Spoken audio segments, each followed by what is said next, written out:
You thought cartoons were innocent? Think again. These 5 theories will flip your childhood completely upside down, and you will never look at your favorite characters the same way again. Ready to have your mind blown? Let's dive in. First up, SpongeBob SquarePants. You know Bikini Bottom? Right? That quirky underwater town. Well, what if I told you it's built directly beneath a real-life nuclear test site? Bikini Atoll, in the Pacific Ocean, was ground zero for over 20 atomic bomb tests in the 40s and 50s.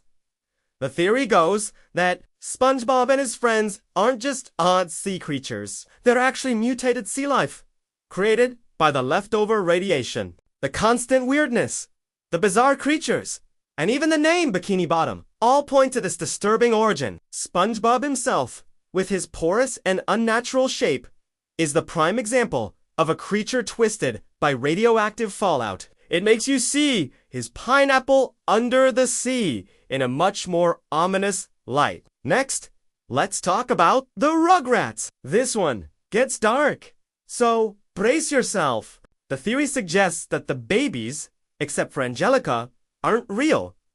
They're all tragic figments of her lonely imagination. Tommy was stillborn, which is why his dad, Stu, is always in the basement making toys for the son he never had. Chucky and his dad are so nervous because Chucky's mom passed away with him. And the DeVille twins. Angelica imagined them because their parents had a miscarriage and she didn't know the gender, so she invented one of each. It paints Angelica not as a bully, but as a deeply troubled child, creating a world to cope with the immense sadness and loss surrounding her. Suddenly, her bossiness seems more like a desperate attempt to control a world that has fallen apart. Ever wonder why the kids in Ed Ed M? Eddie and Eddie never leave the cul-de-sac?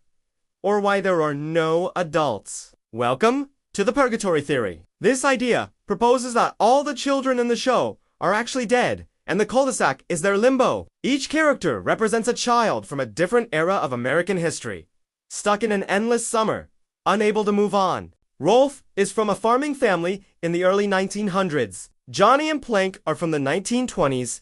Eddie is a con man from the Great Depression, and Kevin is a classic 90s cool kid.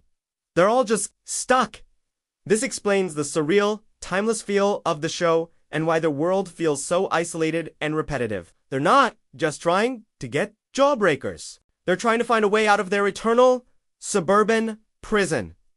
Alright, let's unmask a mystery about Scooby-Doo. A talking dog who solves crimes with a group of teenagers. It sounds a little far-fetched, even for a cartoon. But what if there's a more sinister explanation? This theory claims that Scooby-Doo is not just a gifted Great Dane.